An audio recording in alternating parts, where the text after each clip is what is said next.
বিষয়বস্তু। Chittagong chamber of commerce and ইন্ডাস্ট্রির নির্বাচন ঘিরে উত্তাপ বাড়ছে শেষ মুহূর্তে।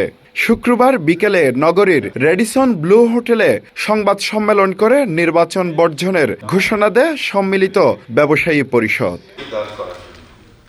এ নির্বাচনকে প্রহসনের নির্বাচন আখ্যা দিয়ে সংবাদ সম্মেলনে নানা অনিয়ম ও আইনি জটিলতার অভিযোগ তুলে ধরেন সম্মিলিত ব্যবসায়ী পরিষদের প্যানেল লিডার SM নুরুল হক। আগামীকালকে থেকে মিন্স শনিবার থেকে অনওয়ার্ড আগামী সপ্তাহ থেকে আজকে থেকে সব বন্ধ হয়ে গেছে মোরলেস। গ্রামে গঞ্জে সবাই চলে গেছে। 3 দিন হাতে রেখে ইলেকশন শিডিউল ডিক্লেয়ার করা এবং আমাদেরকে তার আগের দিনও যে কথাটা বলেছেন ওইটা না রাখা, সব ব্যবসায়ীদেরকে এক জায়গায় এনে জিজ্ঞেস না করে কোন দিন ইলেকশন হলে সবাই স্বতঃস্ফূর্ত ভাবে ভোট দিতে পারবে, কোনো কিছু তোয়াক্কা না করে তড়িঘড়ি করে এত কুচক্রি ভাবে কি একটা দরকার হলো যে একটা চট্টগ্রাম চেম্বার ঐতিহ্যবাহী শতবর্ষী চেম্বারকে আপনি এইভাবে কুক্ষিগত করার জন্য ইলেকশন দিয়ে দিলেন। নির্বাচন প্রক্রিয়াকে পরিকল্পিতভাবে বিতর্কিত করা হয়েছে। আদালতে মামলা চলমান থাকা অবস্থায় ভোট গ্রহণের তারিখ নির্ধারণ করে ব্যবসায়ীদের মধ্যে বিভ্রান্তি তৈরি করা হয়েছে বলেও দাবি তার। গত বৃহস্পতিবার গতকালকে রিট করার সাথে সাথে রিটটা অনেক শুনানির পরে রিটে বলল 6 মাসের জন্য স্থগিত করা হলো, ইলেকশন স্থগিত করে সেই আদেশটা দেওয়া হলো দিনের 2টার সময়। সবাই খুশি, সুন্দরভাবে ঈদের পরে সবার পার্টিসিপেটেড ইলেকশন হবে।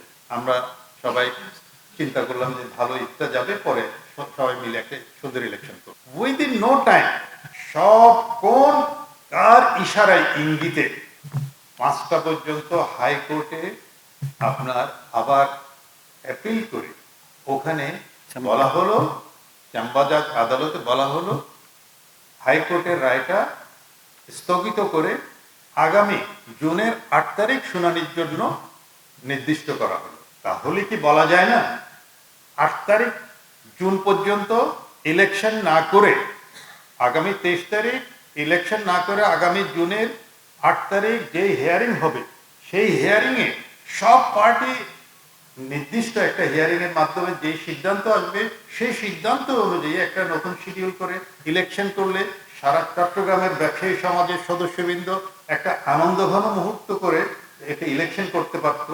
এভাবে স্বল্প সময় দিয়ে তড়িঘড়ি নির্বাচন আয়োজন করা হলে তা ব্যবসায়ী সমাজের ভোটাধিকার হরণ করে একটি প্রহসনের নির্বাচনে পরিণত হবে বলে জানান তিনি।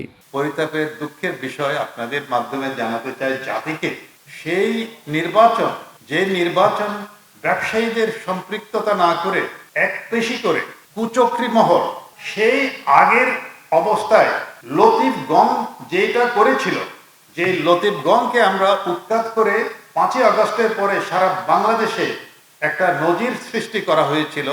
উদ্দীপনার মাধ্যমে আমরা ভোট দেব, নিজের ভোট নিজে দেব, একটা সুন্দর পরিবেশে আমরা চট্টগ্রাম চেম্বার সারা বাংলাদেশে লিড দিতে পারে মতো ব্যবসায়ীদেরকে ওইরকম একটা সিচুয়েশন সৃষ্টি হয়ে আমরা পর্ষদ ভোটের মাধ্যমে নিয়ে আসবো।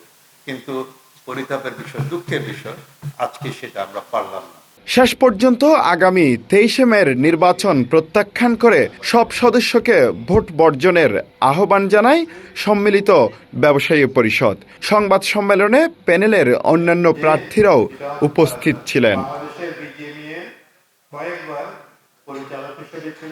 Chittagong chamber of commerce and ইন্ডাস্ট্রির নির্বাচন ঘিরে যখন আদালত, তফসিল ও বৈধতা নিয়ে পাল্টাপাল্টি অবস্থান তৈরি হয়েছে, তখন নির্বাচন বর্জনের এই ঘোষণা পুরো প্রক্রিয়াকে আরও বিতর্কের মুখে ফেলেছে। এখন ভোট গ্রহণ কতটা অংশগ্রহণমূলক হয় সেদিকেই নজর ব্যবসায়ী মহলের।